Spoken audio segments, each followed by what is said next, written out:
Hello students, आज के video में हम देखेंगे कि यदि रेजिस्टर्स को सीरीज में कंबाइन करते हैं तो जो रिजल्टेंट रेजिस्टेंस है वो हमें कितना मिलेगा। अर्थात we will study about series combination of resistors. Hindi में बोलते हैं इसको प्रतिरोधों का श्रेणी संयोजन। तो हम यहाँ पे मोर देन 2 रेजिस्टर्स लेंगे और उनको सीरीज में कंबाइन करेंगे। दैट मीन्स उनका श्रेणी संयोजन करेंगे और देखेंगे कि श्रेणी संयोजन में हमें जो रिजल्टेंट रेजिस्टेंस है कितना प्राप्त होगा। इसके लिए हम ओम के नियम का भी उपयोग करेंगे। दैट मीन्स ओम्स लॉ का भी यूज करेंगे। So let's see on the board. Suppose अपने पास 3 रेजिस्टर्स हैं।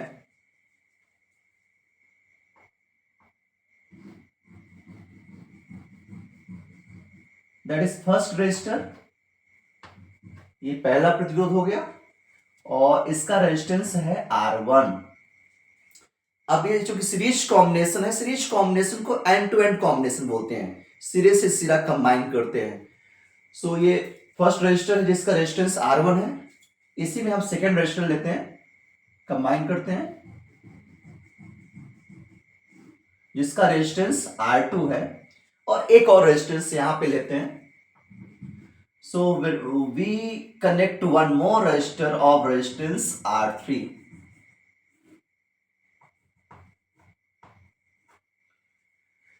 अब यहाँ पे रेजिस्टर से मतलब क्या होता है? यहाँ पे रेजिस्टर से मतलब सिंपली वायर्स या कंडक्टर्स बोल सकते हैं जिनके रेजिस्टेंसेस हैं R1, R2 और R3 और ये सीरीज कॉम्बिनेशन है। ये that means ends to end combination हम बोलते हैं इसको।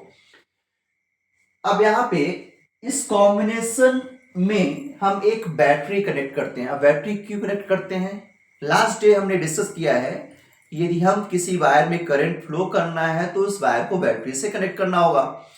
अब ये we have 3 wires, 3 resistors of resistances R1, R2 and R3 और ये सीरीज में कंबाइंड है। अब इसमें करंट फ्लो करना है तो हम क्या करेंगे, इसको एक बैटरी से कनेक्ट करेंगे। इस कॉम्बिनेशन को हम एक बैटरी से कनेक्ट कर रहे हैं। सो सी हियर, हमने इस कॉम्बिनेशन को एक बैटरी से कनेक्ट किया। This is positive terminal of the battery, this is negative terminal of the battery. So ये करंट है I, जैसे ही बैटरी से कनेक्ट किया जो करंट है इस कॉम्बिनेशन से फ्लो होने लगेगी। अब यहां पर विशेष ध्यान ये देना है कि चूंकि ये सीरीज कॉम्बिनेशन है तो सीरीज कॉम्बिनेशन में करंट, जो करंट R1 के थ्रू फ्लो होगी वही R2 से होगी और वही R3 से होगी। दैट मीन्स करंट सेम रहेगा, करंट में चेंजेस नहीं होगा। Same current will flow through R1, R2 and R3, but यहां पे जो पोटेंशियल डिफरेंस होगा वो अलग अलग होगा। तो suppose potential difference across R1 that is V1। तो V1 क्या है? Potential difference across R1, that means R1 के सिरों के मध्य विभवांतर क्या हो गया? V1। इसी प्रकार R2 के सिरों के मध्य विभवांतर that is V2। Potential difference across R2 it is V2। Potential difference across R3 ये हो जाएगा V3। अब हम यहां पे ओम्स लॉ यूज करेंगे। According to Ohm's law V is equal to, Ohm's law के अकॉर्डिंग क्या होता है? V is equal to IR। This is according to Ohm's law, V is equal to IR। Then potential difference across R1 मतलब R1 के सिरों में विभवांतर, यहां से हो जाएगा V1 is equal to IR1। Potential difference across R1 V1 is equal to IR1। Similarly potential difference across R2 V2 is equal to क्या हो जाएगा? V2 is equal IR2. Similarly, potential difference across R3 V3 is equal to IR3। Hindi के जो student है इस प्रकार समझेंगे। R1 के सिरों के बाद विभवांतर V1 है तो V1 is equal to IR1 हो जाएगा। R2 के सिरों के बाद विभवांतर V2 है तो V2 is equal to IR2 हो जाएगा और R3 के सिरों के मध्य विभवांतर V3 है तो V3 इज इक्वल टू हो जाएगा IR3। और ये हमें कहां से मिला?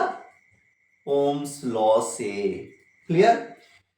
Now here we can see that कि जो V है it is divided into three parts, V1 V2 and V3।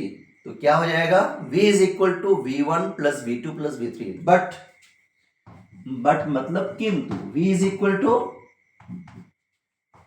V1 plus V2 plus V3। अब आपको V1 की वैल्यू और V2 की वैल्यू और V3 की वैल्यू यहां से यहां पे रख देना है। So this will become here I am going to write here, this will become V is equal, in place of V1 IR1 plus in place of V2 IR2 plus in place of V3 IR3। सो ये हो जाएगा V is equal, आप I common कर लीजिए, हमने I common किया तो यहां पे क्या आ गया, R1 plus R2 plus R3। This is equation number first. So हमने अभी कुछ भी नहीं किया, ओम्स लॉ का यूज किया है। V is equal to IR होता है तो V1 V2 V3 की वैल्यू फाइंड करके V is equal to V1 plus V2 plus V3 इसमें पुट कर दिया। हमें क्या मिला, V is equal to I R1 plus R2 plus R3। अब देखिए ये जो सीरीज कॉम्बिनेशन है इसका रिजल्टेंट रेजिस्टेंस RS है, S मीन सीरीज। तो उस कंडीशन में अगर ओम्स लॉ अप्लाई करेंगे, यहां पे लिख सकते हैं if RS is resultant resistance, resultant resistance Hindi में यहां पे लिखेंगे कि जो RS है यदि क्या है, परिणामी प्रतिरोध है, तो उस कंडीशन में again according to Ohm's law then क्या हो जाएगा, V is equal IRS। S को नीचे लिखेंगे, R के जस्ट नीचे, ये हो जाएगा सेकेंड, और RS ही एक ही लेटर मानेंगे, RS को जस्ट R के नीचे लिखना है, ध्यान रखना है, ठीक है। तो जो फर्स्ट इक्वेशन है V is equal to I into R1 plus R2 plus R3, और second equation V is equal to I into RS। अब दोनों इक्वेशन को आप कंपेयर कर दीजिए, कंपेयर करने से जो रिजल्ट मिलेगा that is resultant of series combination of resistors. Let's we will see. अब यहां पर देखिए V is equal to I into R1 plus R2 plus R3 first equation है, और V is equal to I RS ही second equation है, जहां पे RS क्या है, दैट इज रिजल्टेंट रेजिस्टेंस, या हिंदी बोलते हैं परिणामी प्रतिरोध। अब समीकरण फर्स्ट एवं सेकेंड को कंपेयर करेंगे, इक्वेशन फर्स्ट एवं सेकेंड को, तो यहाँ पे लिख सकते हैं आई RS। You can see here कि लेफ्ट हैंड साइड V है, यहाँ V है, तो राइट हैंड साइड क्या होगा, इक्वल होगा। So from first and second यहां से हो जाएगा I RS is equal I into R1 plus R2 plus R3। अब यहां पे I और I क्या हो जाएगा, कैंसिल हो जाएगा। सो RS इज इक्वल टू हो जाएगा R1 plus R2 plus R3,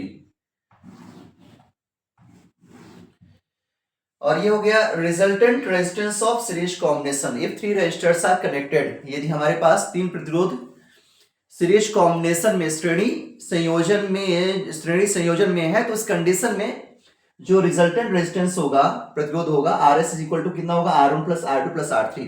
इसी प्रकार यदि n रेजिस्टर्स कनेक्टेड हैं, ये हो जाएगा RS is equal to R1 plus R2 plus R3 plus डेस, लास्ट में RN हो जाएगा। अर्थात श्रेणी संयोजन में, सीरीज कॉम्बिनेशन में विशेष ध्यान ये देना है कि जो सभी जो रेजिस्टेंसेस हैं वो ऐड हो जाते हैं। यदि हम रिजल्टेंट रेजिस्टेंस की बात करेंगे तो जो रिजल्टेंट रेजिस्टेंस है सभी रेजिस्टेंसेस के सम के इक्वल होता है। अब नेक्स्ट वीडियो में हम देखेंगे पैरेलल कॉम्बिनेशन ऑफ रेजिस्टर्स।